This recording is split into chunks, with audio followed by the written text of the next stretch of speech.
What's up, everybody? It's Mel coming to you from the Small Fry Show. Well, tonight's video, we're going to talk about hazmat and hazmat routing. But before we get too deep in this thing, you already know what I need you to do.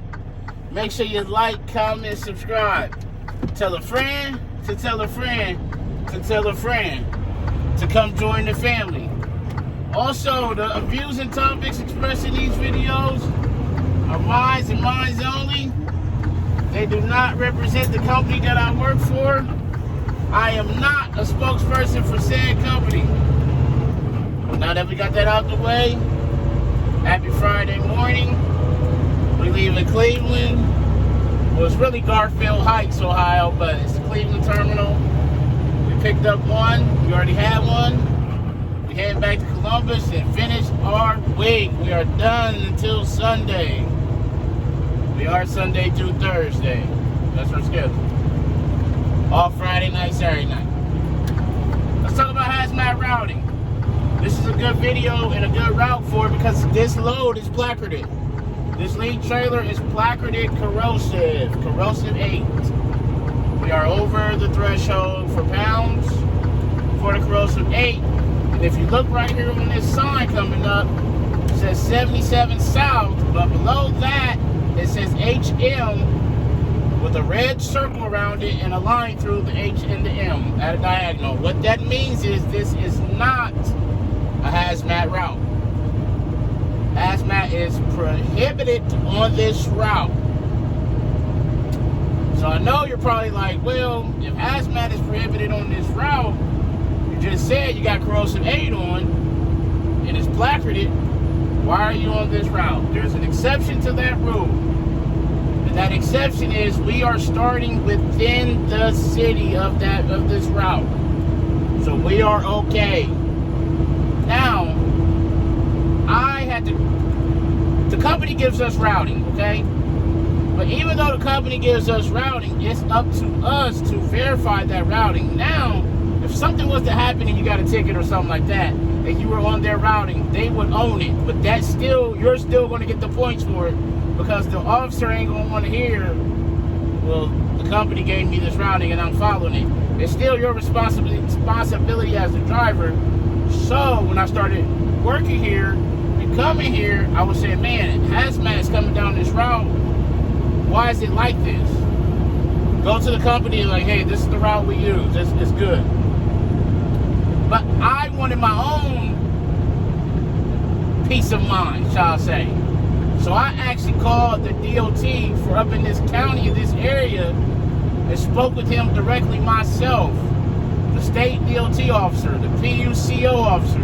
They deal with the hazmat stuff. And I said, hey, listen, this is where we're coming from. This is the routing that they're giving us. But this is what the sign says, you know. And he says, I know, but you're starting within the city. You're not passing through. So you're okay.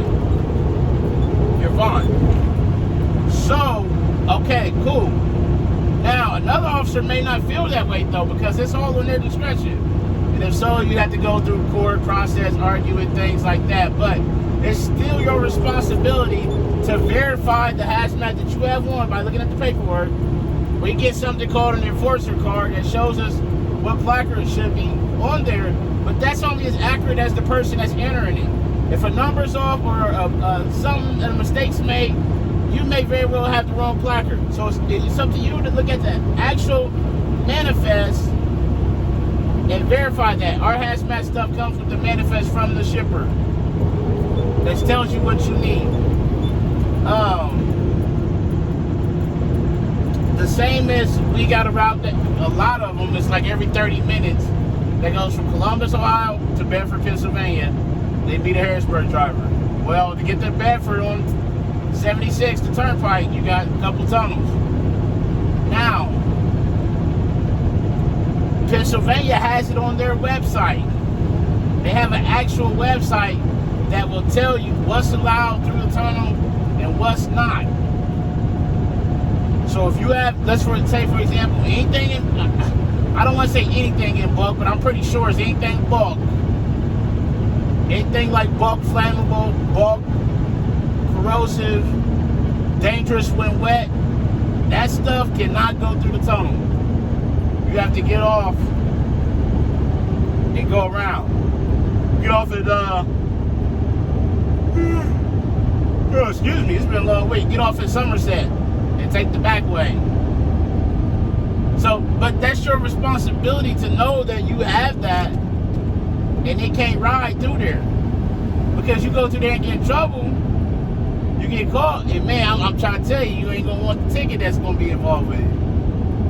I heard a story back in the old days that guys used to run through there with no placards until they got past the tunnels, and then they turn them. But you're asking to get in trouble by doing that. All it takes is a wreck or somebody catch you or see you. You know, just take the extra time. You know, same thing. If you're supposed to have your placards turned and you don't, and you get stopped, you know, by DOT and go to an inspection, or you have a wreck or something, just open yourself up for lawsuits and, you know, points and tickets on your license and things you don't want, man. So, you know, you just need to verify that with what you're doing, where you're going.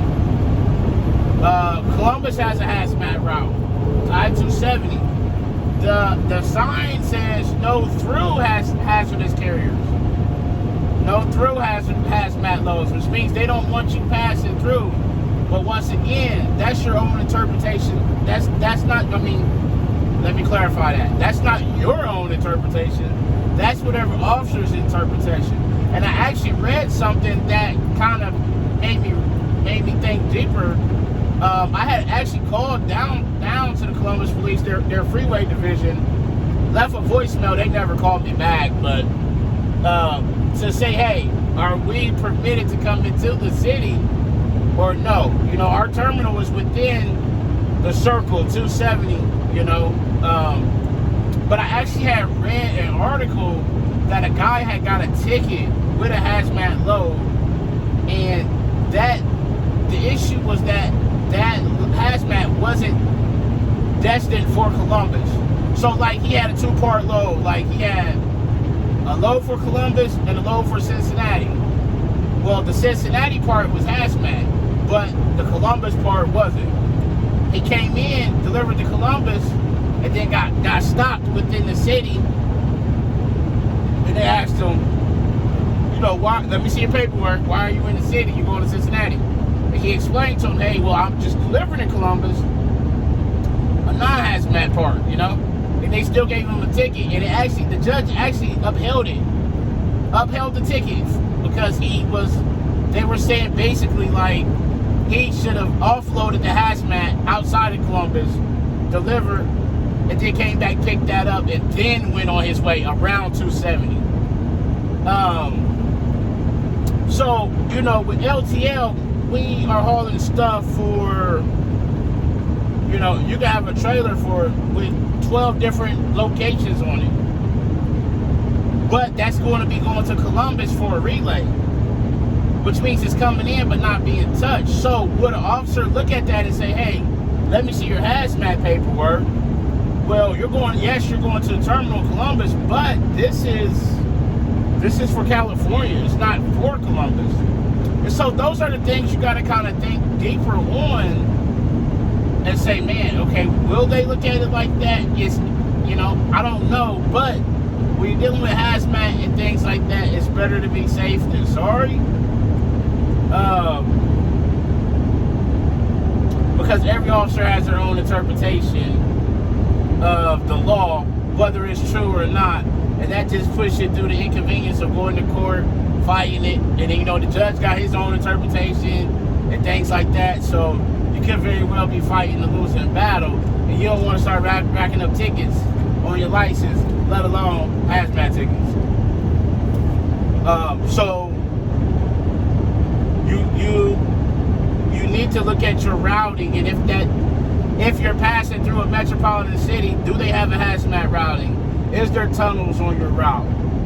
You know, things like that to plan your route out so you can do things the correct way. Check the state's website. Check, you know, your atlas. A lot of people don't have an atlas no more because they just go off of GPS or Google Maps or whatever. It's a lot of tools and resources out there to let you know what route you should be taking. Also, the Hazmat guidebook, you're supposed to have that on you anyway if you're hauling hazmat. I keep mine's in my bag. I keep my bag, my everyday bag that I bring on the truck. I got it in there with my accident kit, things like that. That's supposed to be with you. That's when you can look into see if you need a placard or not, how much you have, what you have. If you have a couple different hazmats, you know what placards you need.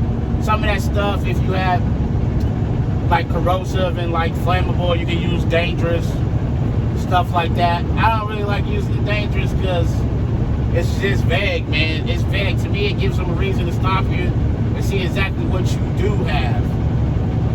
So something like that, I may turn the flammable and the corrosive. There's no harm, no foul with that, but it lets them know, okay, these two hazmats are on there versus the dangerous, and they're just kind of fishing and wondering what's on there. So that's the things with hazmat, man. It can be tricky, and it can be kind of intimidating, but it's really not much to it. Just making sure the placards is right, the freight is,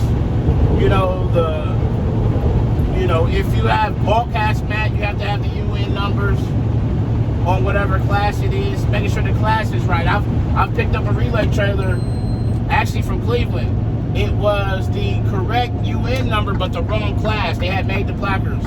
It should have been class 9, I believe, and they had it as class 6 with the correct UN numbers, but that's wrong. So we end up fixing it, because what happens if there's a wreck or a spill or something, they're looking at the UN number in the class to let them know what that is along with the paperwork. And if there's any kind of discrepancy, you're technically wrong. You're holding a placard and load wrong, because class 6 is different than class 9. Those classes have a meaning. Class 3s are flammable stuff, Class 8, corrosive.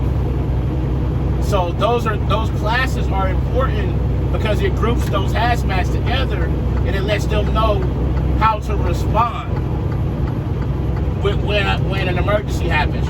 That is the point of hazmat and placards, is to communicate the risk and how dangerous it is to the general public. That's why there's one for each side. If something happens and gets turned over or smashed up, they need to know. That's why they say keep the paperwork within your reach or in the door. They got to be able to reach that hazmat paperwork without getting in the truck, whether it's on the seat or the door. It's better to just leave it in the driver's pouch on the door. They got to be able to reach it from the ground. If they can't reach it from the ground, that's a violation. So it's also good to know what you're hauling, even if it's something that doesn't need placarding.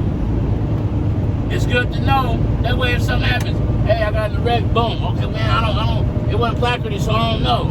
Well, I got 50 pounds of corrosive on here, and that was it.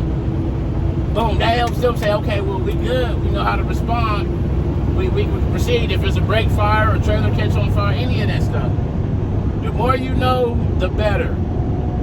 That'll help ease your mind and things like that. So, basically, like I said, the hazmat routing, you can get it from the company. You can follow the GPS, but it's up to you to ultimately verify that and know if it's right, because Offshore ain't gonna want to hear that that's where you got that from. They ain't gonna show you no mercy. You're still gonna get a ticket. So, but as always,